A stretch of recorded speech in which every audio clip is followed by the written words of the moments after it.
Okay, well, we will move on to our feature program. And I want to introduce David Hunt. We all know, but for some of our people on the outside, we're going to go with the formal introductions. But Dave has been a member of the Lancaster Club and the Reading Club for many years. He's president now of the Reading Stamp Collectors Club, and he's treasurer and auction director for the Error Freaks and Oddities Club. And that's why every once in a while, when we have show and tell, he'll show you something with a misprint, with a interesting perf, all kinds of neat things. So that's where he's coming from on that. He's a member of our club, APS, the Canal Study Group, Canal Zone Study Group, U.S. Possessions, Philatelic Society, and the Great Britain Philatelic Society. He said he's been collecting since he was 9 years old, and the hobby still fascinates him. He has many interests, including definitives, commemoratives, back of the book, revenues, specimens, stationery, topicals, and on and on. He said he doesn't do him justice, but I don't think any of us would believe that. But he's going to be talking tonight on the United States issues of the half cent, which is fascinating. And the story, how he got into it, this is interesting as well. So please join me in welcoming Dave Hunt to our presentation tonight. And Dave, I'll turn it over to you. You can pull up the first slide. Okay.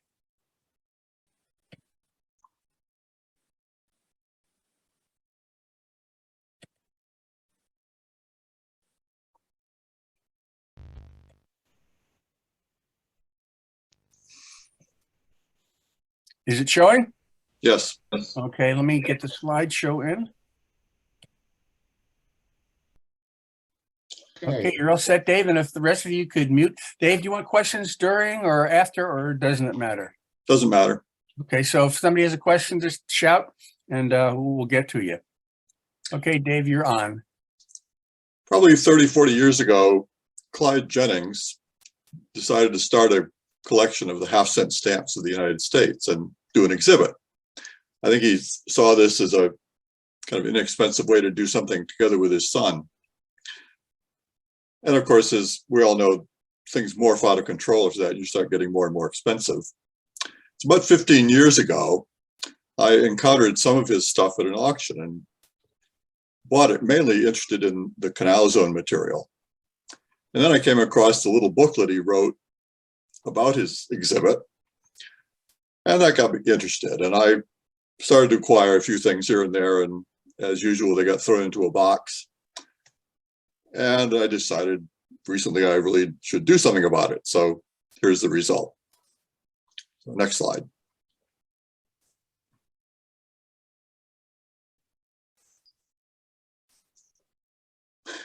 Paul. Yes, there we are. So these are the 9 stamps the United States has issued in the denomination of a half cent. There, and here's the first one. This is a die proof of the first half cent stamp showing Nathan Hale. I've always been somewhat attracted to this stamp because Nathan Hale was born in Coventry, Connecticut. And when I was a child and we used to drive to visit my grandparents, we always drove through Coventry, and there was a sign on the side of the road pointing to the Nathan Hale homestead, although I never actually got to visit it. So next. So the first Nathan Hale's first half cent stamp, first Nathan Hale stamp, was this stamp issued in 1925. It was printed by flat plate and perf 11. Next. This is the first day cover for the half cent stamp. The 1.5 cent envelope was issued a few weeks earlier. Back in 1925, they didn't have cachets and first day covers, and there was not a whole lot of publicity about them.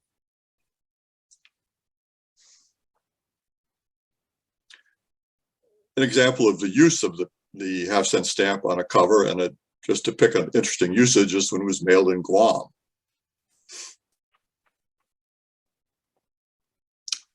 Another usage on a cover, there's actually a hand-painted cover for the visit of the Constitution to Yorktown.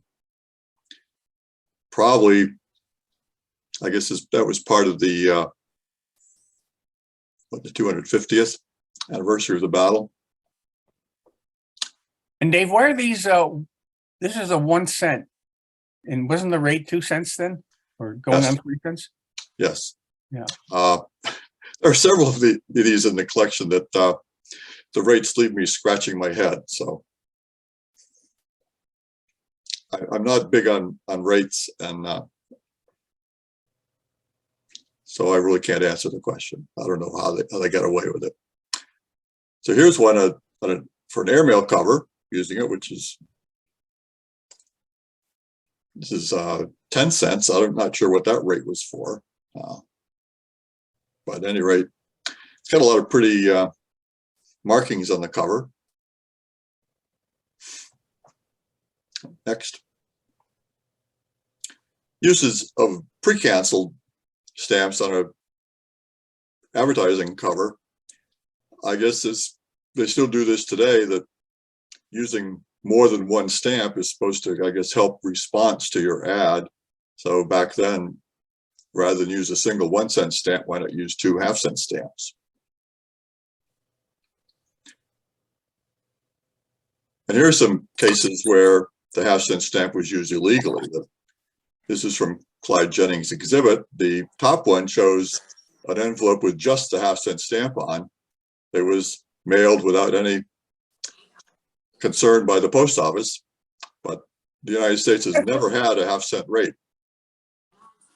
The other two down below were cases where people tried using bisects. On the upper one, Hey, they used come here. Hey, stop it. Come here. Hey, Tim, everybody could you please mute please your mute. line, or Suzanne or Paul, because we can hear you screaming at the dogs. Thank you so much. We'll edit that out. Thank you. And let's go back, David, after he mutes, so we could have a clean edit. Tim, can you hear me, sir? Okay. Yeah, All right. thank you. Yeah, let's go back, make sure it's clean, because then Steve can edit it out when we get to it. Thanks. okay. The top cover shows a single usage of a half-cent stamp, which was not sufficient. The rate was 2 cents at the time, but he got away with it. But there never was a half-cent rate in the United States, so the Postal Code really should have recognized that. The lower two envelopes show attempts at using bisects. The upper one has the 1.5 cent Harding and a bisect of the 1 cent to try and make the 2 cent rate. But that was not accepted. And I believe that the half cent was added later to make up the deficiency. Probably they returned it to the sender and he added that, because that's why there are 2 cancels on it. The lower one was a bisect of the $2 sesquicentennial stamp, 2 cent sesquicentennial stamp, sorry, which did manage to get through. So it's to pay the 1.5 cent rate of a third class letter. Next. This is the second half-cent stamp, which is the same design, but printed on the rotary press and perfed 11 by 10.5 and issued in 1929. I just picked this out because it's a nice example of a gutter snipe.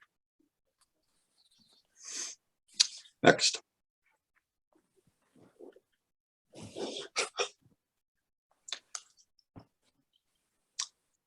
This, again, is the rotary press stamp.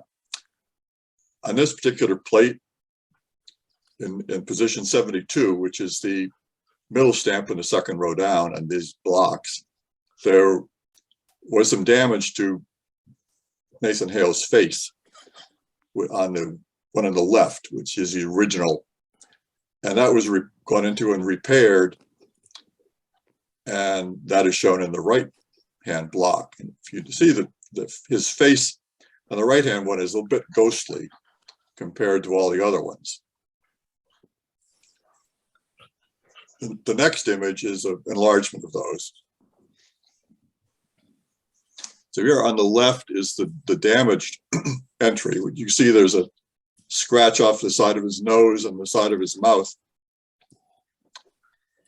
The one in the middle is a different stamp, but shows a normal stamp. And the one on No, the no. one on the right is the repaired version, which is lighter than the others.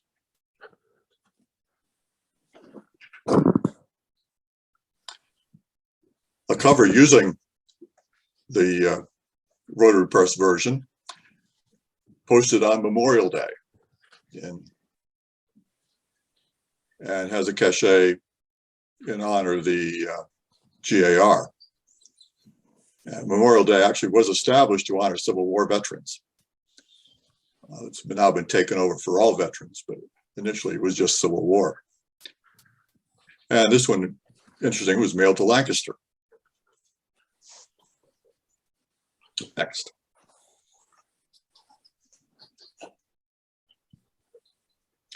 Two examples of advertising mail with using the pre-canceled Nathan Hale stamps. The upper one, if we can go back. The upper one is a local cancel from Providence, Rhode Island. The lower one is a bureau pre-cancel from Westfield, Massachusetts. Now the next one. This one, I thought I was quite lucky when I found it. It's using the half-cent stamp to pay for mailing a postcard to Australia. Getting ahead of me.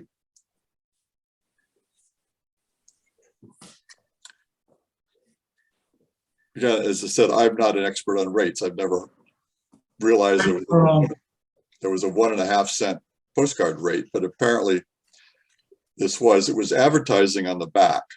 And at the time, Australia was charging a half-pence duty for advertising coming into the country. So there's a half-pence Australia postage due stamp on, as well as a rather nice customs duty hand stamp.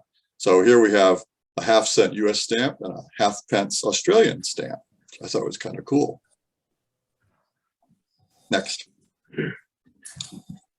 And is a nice segue between the second Nathan Hale stamp and the next half-cent stamp, which was the George Washington bicentennial issue, is this cover, which has one of each. Comes from the rather interesting place called Buck, Kentucky.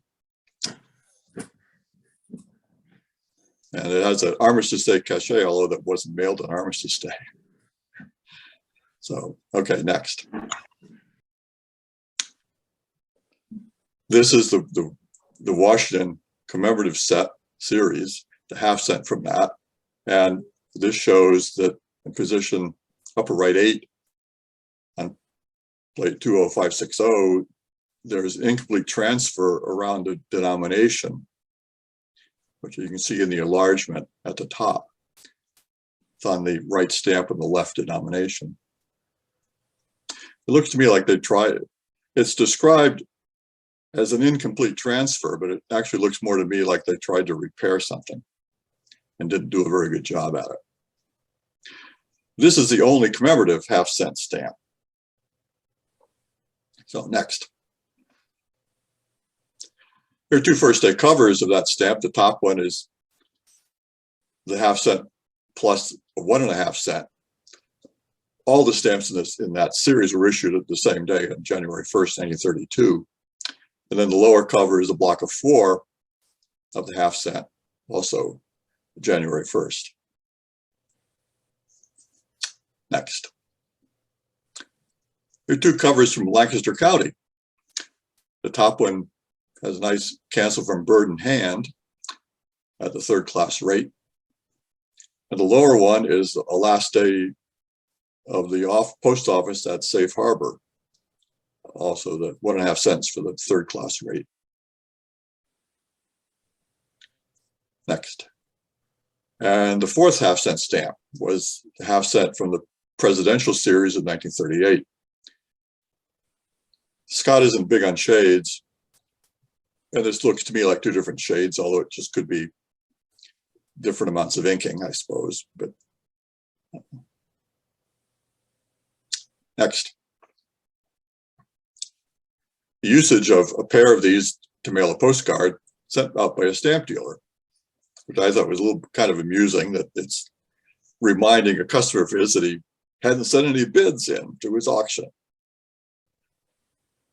I haven't had any auctioneers ever do that for me. So other usages, the top one is again uprating the 1.5 cent envelope to 2 cents. And the lower one again is a pair used on an envelope. And again, why 1 cent was sufficient to mail this envelope, again, I don't know.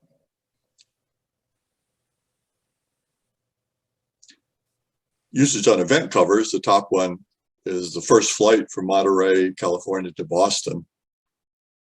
And the lower one has a label from CPAD. So it has local connotations. And the last 1/2 cent postage stamp from 1955, it was printed both in the wet and dry process. So the pair is a wet printing and the plate block is a dry printing. Next.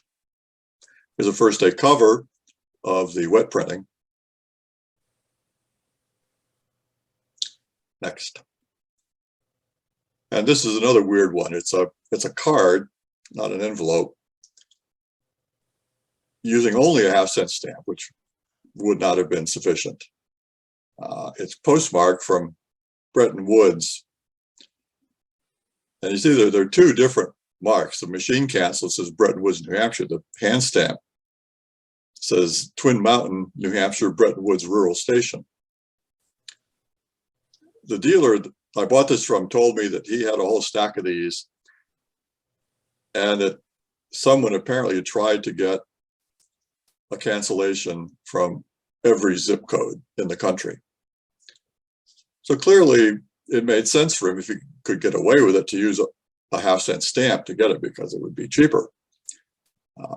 This was 1971, so I guess what? The rate was 10 cents, 8 cents, something like that. So he's saving a fair amount of money. But I'd always been under the impression that you had to have first class postage on an item to get it canceled. So I don't know how this happened. And this is another mystery. Here's a 1/2 cent and a 1.5 cent on a 3 cent United Nations postal card. The purple hand stamp on the upper left says posted on the high seas, RMS Corona. And the postmark says Nordkap, which I assume is North Cape, which is, I guess, in Spitsbergen, I believe. But I don't know what the rate is. I mean, the 2 cents would have been adequate for a domestic postcard, but if it's mailed at sea, is it domestic? And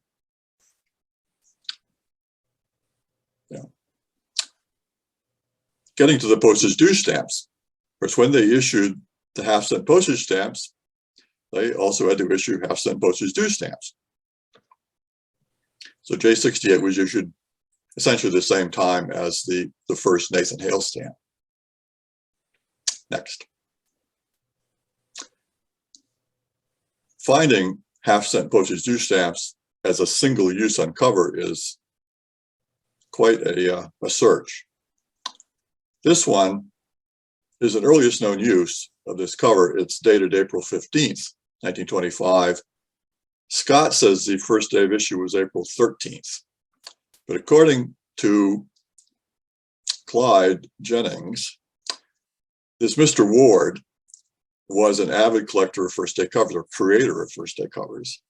He apparently had some insight into the post office because they weren't always publicizing first days of issue. And they were doing it to some extent for commemoratives. But I guess, things like postage due stamps and so on, they were not doing anything to announce or have any special thing for first day of issue for them.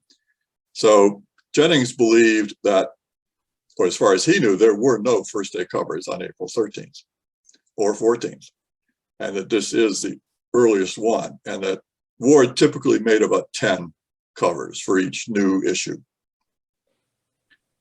And he feels that there might be 6 or 7 of these still left around.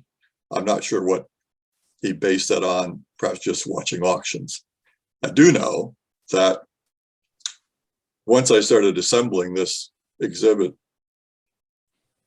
within the next 2 weeks, I saw 2 of these covers in auctions. And I don't remember ever seeing one prior to that. So, not that I was looking, but so you never know when they're going to turn up. So next. Well, so obviously the previous one was philatelic inspired. This one was not. This is a genuine commercial use, which is quite rare. And it even has a nice hand stamp, postage due 1/2 cents. Apparently the person mailed it, and it was, mailed in Santa Rosa and sent to a PO, to a rural route in Santa Rosa. So they figured they could get away with the 1.5 cent for third class, but I guess they sealed the envelope, which meant that it had to go first class. So it cost an extra 1/2 cent. Now, if you weren't wondering, is how do you pay a 1/2 cent postage due? Well, there's one coming up later on that will show you how that happened. So next one. So here's one that this letter's got all kinds of postal markings on it. And I'm not sure all of them are totally appropriate. However, it's interesting that the post office had a hand stamp made that said postage due 1.5 cents. So evidently it was happening frequently enough in Appleton, Wisconsin, that they needed a rubber hand stamp that said that. But as this was mailed as a third class item, it was not forwarded for or returned for free as a first class letter would have been. So when it was returned to the sender, they had to pay another 1.5 cents to get it back. This is also somewhat interesting is because the pre-cancels on the stamps are not really well aligned. Although I guess that was kind of hit or miss back then anyway. So next. This is another time when someone tried to use a bisect. It's hard to see under the cancel, but the stamped envelope was a 1 cent, but it was surcharged 1.5 cents. So the bisected penny stamp was supposed to bring it up to 2 cents, but it was not accepted. And the postal clerk was quite knowledgeable because he did not cancel that bisect either. The cancel is only on the envelope indicia. So this again is a nice singleton usage of the 1/2 cent. Now the next one, this is a little iffy, but it's a scarce enough item that I thought I should include it. This is a 1 cent postage due stamp bisected to become a 1/2 cent postage due stamp. And while postage stamps are not allowed to be bisected, since this was the postmaster doing it to bisect the postage due stamp, I guess he could get away with it. So this was because I guess the cover was treated as third class, should have had 1.5 cents postage on it and only had a penny. So next. The next postage due stamp from 1930 was flat plate. And these I have not yet come up with a cover for. So next one. A year later, they issued the same design, although now they were rotary press printed. And they actually come in 2 shades, and Scott does give it an A listing. The later printings were in the scarlet, a rather bright color. So next. Usage of both a 1/2 cent and a 1 cent of that issue on cover. It was mailed without any postage at all. So it has 1.5 cents postage due, and they stuck a 1/2 cent regular stamp, not canceled, you notice, and probably stuck just by the selvage. as change, so that the recipient would pay them the 2 cents and they'd get the half-cent stamp that they could use at some point in the future. So, next one. So David, that half-cent is fully gummed and it's only adhered from the selvage and can be lifted and ripped if you had to. Yes, that's the idea. Well, thank you. Here are 2 postcards to the same person. They're only a few days apart. And it's curious that these are mailed in end of February, and on the 1st of January that year, the postcard rate went from 1 cent to 2 cents. So the top one, the person mailing it thought the rate was 1.5 cents and put an extra half-cent stamp on to mail it, but then that wasn't sufficient, so it got a half-cent postage due. And the lower one, they didn't bother upgrading the card at all, so it was 1 cent postage due, which they use with 2 half-cent stamps. I'll point out a little piece of trivia that on the upper one, you notice that there's the duplex cancel on the half-cent stamp. You say, well, why didn't they cancel the Jefferson indicium on the card? Well, according to the post office rules, a cancel anywhere on the card is sufficient. It does not have to obscure or cover or whatever the indicium. Next. And the last postage due stamp, the issue of 1959, I just included these 2 because they're slight misregistrations of the denomination. On this series in general, there are some big shifts of denomination, but on the half-cent, there aren't that many, and they aren't very big.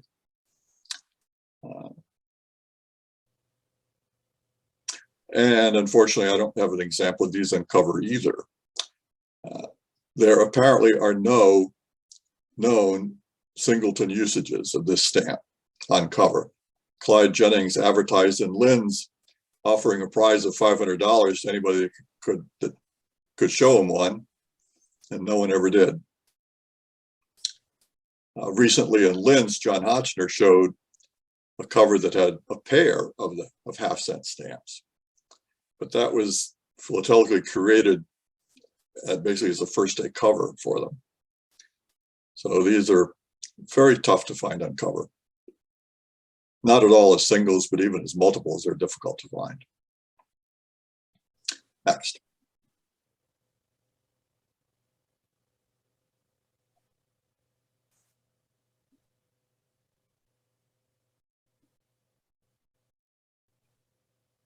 Paul, next one.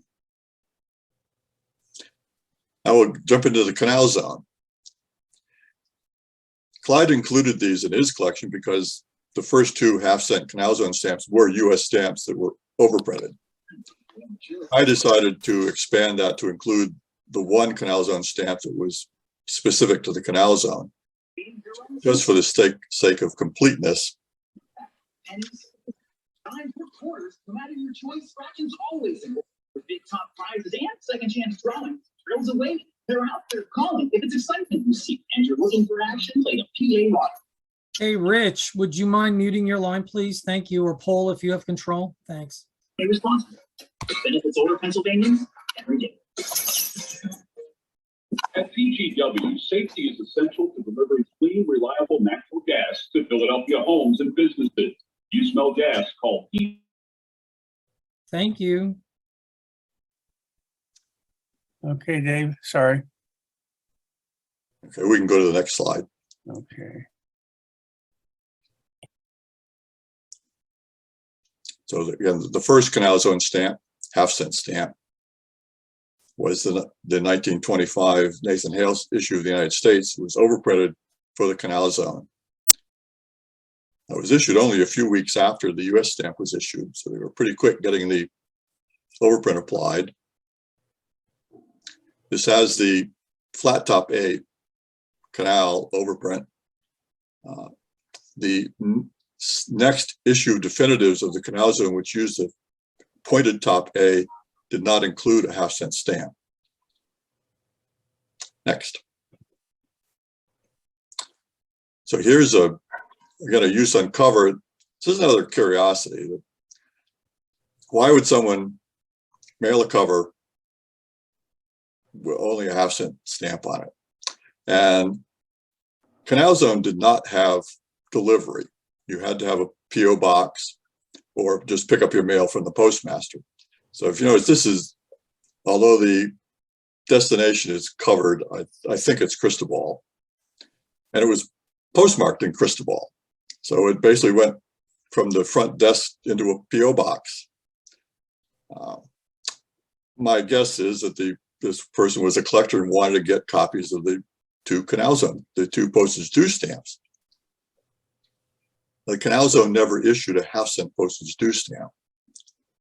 And in fact, they had the custom of you had to pay double the deficiency in postage. So the deficiency in postage on this was 1.5 cents because it should have been 2 cents and only a half-cent was paid. So the postage due would have been twice 1.5 cents or 3 cents. Possibly this explains why the guy put the half-cent stamp on, because if he had put no stamp on, he would have gotten two 2-cent stamps, and that wouldn't have served his purpose as well. The other confusing thing is that, see, the cancellation on the Nathan Hale stamp says September 24th. The cancellation on the two postage due stamps says September 22nd. And then there's a purple cancellation that's not canceling anything, which appears to say September 23rd. So how that happened is lost to the, the wilds of history, I guess.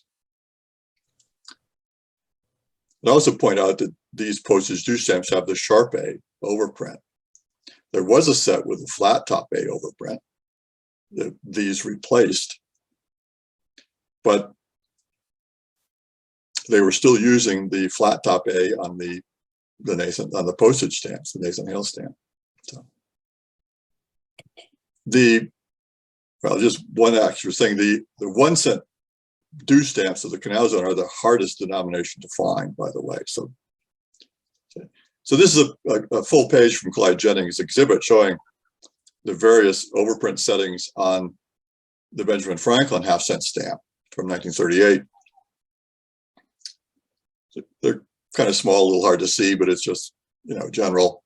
He does shades, and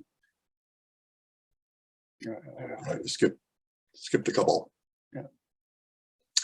So, and this one, the most interesting part is that column of stamps on the right, and you see how the overprint kind of floats, and as you go down that column, the overprint gets lower and lower.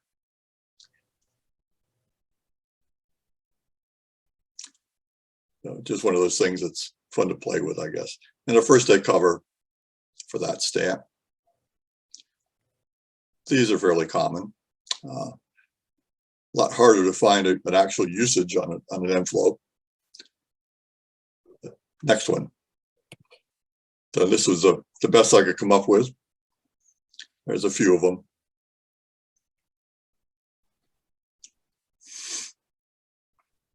Next. And this is the final half-cent stamp from the Canal Zone, which was not an overprint, obviously. It was a design made for the Canal Zone. As the portrait is General George Davis, who was appointed to the first Canal Commission in 1904 and later became the first governor of the zone. Next. I did find one of these uncovered, which they're also not real common. And I just thought as just a tidbit of history, the green 1 cent stamp that's on that cover shows Major General William Gorgas, MD. And I thought it was interesting to discover that his father had been a Confederate general, even though he was a native of Pennsylvania. And it was his son, William, who managed to become a major general, which was pretty impressive, but also was responsible basically for controlling yellow fever in the Canal Zone, without which they probably could never have built the canal.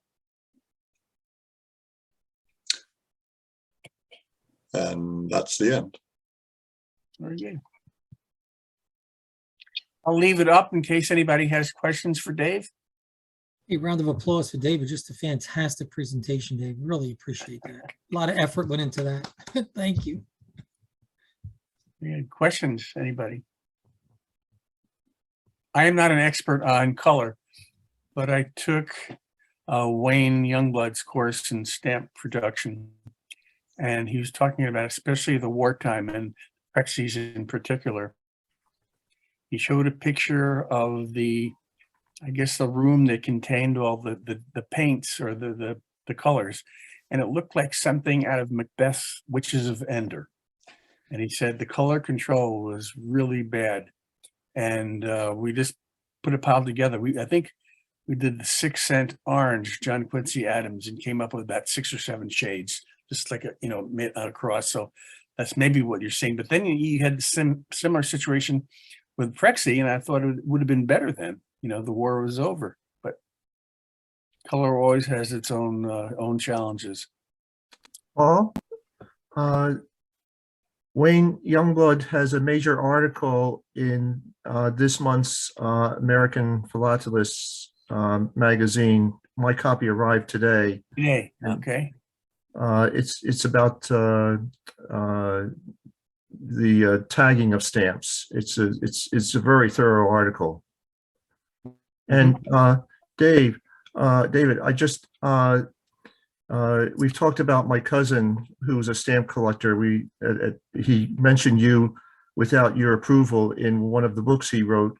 But I was at a stamp show with him about 11 years ago, and there was a person that came up to him and knew him quite well, and wanted my cousin's opinion on the use of a half-cent Prexy on a document. This particular person had a collection and had presentations. He collected Prexys, the use of one Prexy on a cover or whatever to pay the postage. And I think he was complete for everything except for the half-cent. And he finally found a document with the half-cent Prexy on it, which was, I think, actually used as a revenue stamp rather than a postage stamp. But it was a single stamp on a document.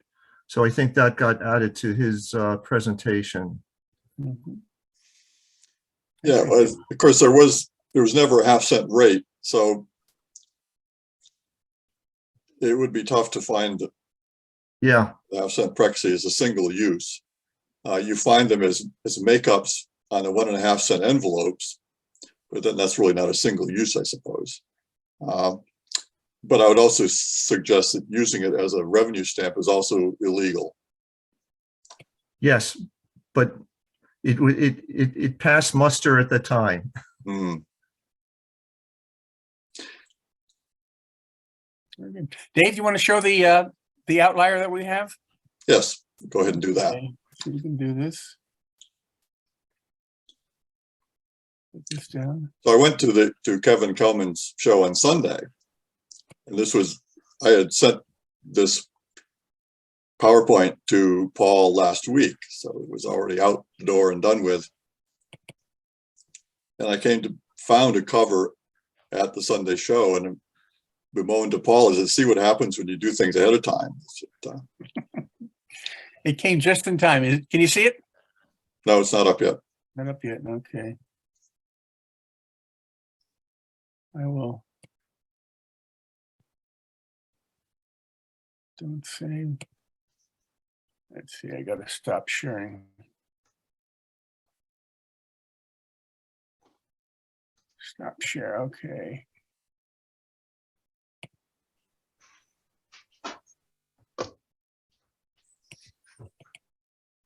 Okay. Okay, can you see it now? Well, we see something, but it's not my cover. You're not your cover, okay. Do this.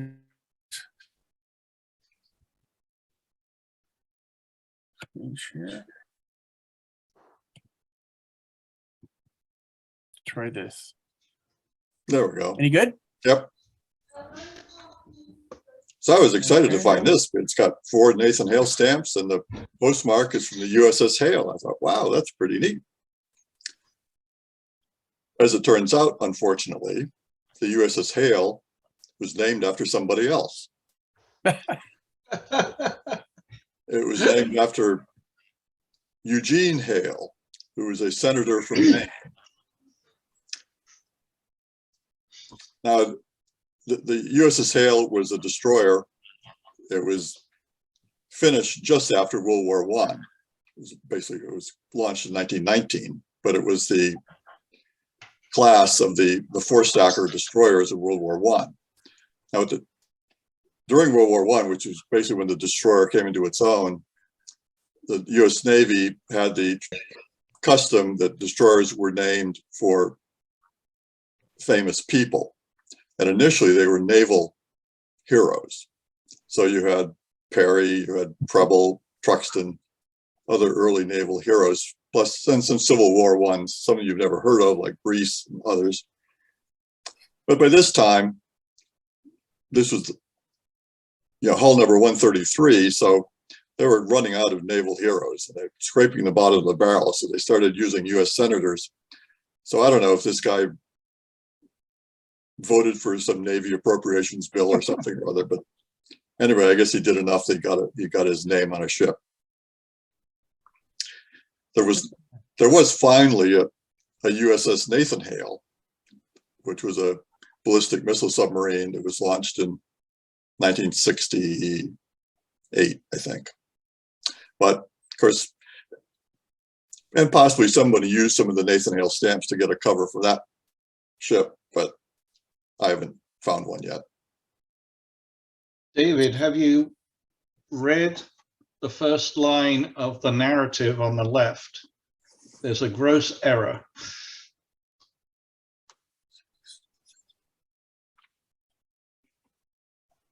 And it is? Well, it says June the 6th, 1775 at Coventry, Connecticut, Nathan Hale, soldier and teacher, was born. It was 1755. Yes. Good eye, Mike. Good eye. I was just starting to read and I was going, wait a minute. Dave is the collector of errors, isn't he? Yes. Right, there it is. Amazing how one cover can fit so many different categories, in taxonomy of collecting. Very good. Anything else? Anything else then on this one, Dave? Nope. Okay, I'll stop sharing. Well, very, very great. We want to thank you for that research. And are you going to continue collecting this one and keeping an eye out? Probably. Good. That's terrific. Very interesting. So thank you for the